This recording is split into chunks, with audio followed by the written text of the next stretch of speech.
Have you ever wondered why we go to war? Or why you never seem to be able to get out of debt? Why there is poverty, division, and crime?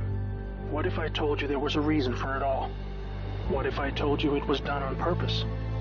What if I told you that those who were corrupting the world, poisoning our food, and igniting conflict were themselves about to be permanently eradicated from the earth? You might think that an idealistic fantasy. Well, let me tell you a story. We acknowledge there are criminals, of course. They rob your house, they steal your phone.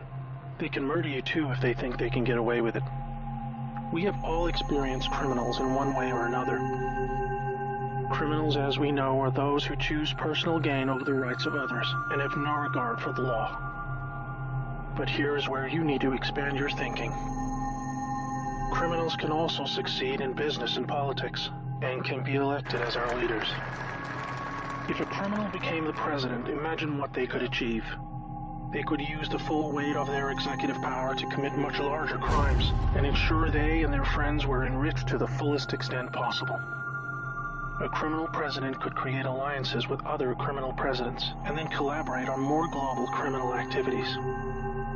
Anything goes. Drug running, human trafficking, whatever makes the big bucks. The 20th century was turbulent with war, economic disaster, famines, and displacement. We have always accepted these things as just human nature, and simply the way the world works. Something inevitable, and due to the weaknesses of human nature that drive us to these actions. This is where we were all tragically wrong. You are not a criminal. I'm not a criminal. So how can we just assume that it is human nature that is driving all this pain and misery? What if it wasn't human nature at all, and as a result of something more deliberate? We were taught that capitalism was the cause of a massive rich-poor divide and the reason for poverty, which in turn is the reason for war, crime, and starvation. Others were taught that communism, the system of equal wealth across all people, was really to blame for the mess. But you see, folks, it is none of these things. It is not our nature to fight and be racist. It is not in our nature to rob from others. What you must learn is that it was the criminals all along. Yes, they got power. More power than a criminal should ever have. They rose to the top of media companies that control our news and entertainment. They ascended to the top of the banking system, also to the Oval Office, to Brussels, to the Vatican, to the Crown. They crept in quietly. They became leaders of agricultural companies who have control over our food supply. Also big pharmaceutical companies, the ones we trust to help us when we're sick. Nobody stopped them, and they just recruited more criminals to help them. First, they accumulated the world's wealth. They invented a system of money called central banking, which lends money to governments with interest, placing countries into eternal debt. People's wealth got less. Their wealth got more. Much more. When a criminal is already as rich as they can get, then protecting their ill-gotten gains becomes the priority. Angry citizens tired of being poor are a major obstacle and can revolt if they suffer enough. The criminals needed to prevent this. So they diverted attention to the last remaining competitor, the people of the world. You and me. We were not happy being ruled by criminals and having to work 3 jobs just to survive. They know we won't accept it.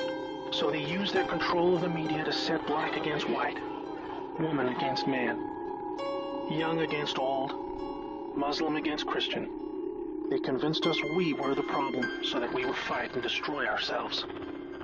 To get it done faster, they attacked all aspects of humanity that make us strong. Like family, using their influence over culture, they popularized lifestyle choices that led to a surge in broken homes, lost youth, and substance abuse. I could talk all day about how else they deliberately weakened us, and it would turn your stomach. We were just trying to get on with living. So where are all the good guys? Good people just want to get married, have kids, make a living, and enjoy their liberty. Well, there were good guys. Many. One became the President of the United States in January 1961. He knew about these criminals and wanted them gone. He knew their intentions for us all, and he wanted to fight them. Sadly, he had no idea how powerful they had become. Reagan also had good intentions for the American people. He knew this criminal mafia controlled almost everything by this stage, including the powerful rogue intelligence agencies. His economic policies were promising, but the criminals needed a weak America to hold on to their power. Reagan was shown with a bullet that a growing U.S. economy and prosperous citizens were not what the criminals wanted. It was looking pretty grim for good people. Every time someone wanted to stand up and do the right thing, they got stopped. Were we ever to be freed? These criminals are also known as the Deep State, or Cabal, because of how they control things behind the scenes. Every president after Reagan was one of these Deep State criminals, and their empire got even stronger. With each bad president came new depths America and the world would sink. The world collapsed into darkness. Do you need me to tell you how? Destroyed factories, declining job numbers, sicker people, opioids, destruction of Iraq, Syria, and Yemen with pointless war, displacement of people into Europe, ISIS, terrorism, collapsed governments, poverty, and genocide. Total misery. Do you think that was inevitable? Hell no. Well, here is where things start to take a new turn. When the full picture comes to be known, it will forever be regarded as the greatest story ever told. Well, here is the top line. Some good people still held positions of power. They valued humanity and the rule of law. While the criminals discussed their game plan at the annual Bilderberg meetings, the good guys were making plans of their own. The information age was coming to change history forever. As the internet flooded into every home and appliances became smarter, and when people started carrying tracking devices, an opportunity to put an end to criminal control over the world was emerging. We became connected, trackable, and surveilled. But so did they. They became dependent, just like we did, on email, SMS, instant communication. It made crime much easier, but it also put them on a grid that, if accessed by the right people, would expose their crimes to the public and end their iron grip on us once and for all. In this new age of information, it was thought that the military should also have its own intelligence agency to focus on cybercrime and espionage. They called this the NSA, the National Security Agency.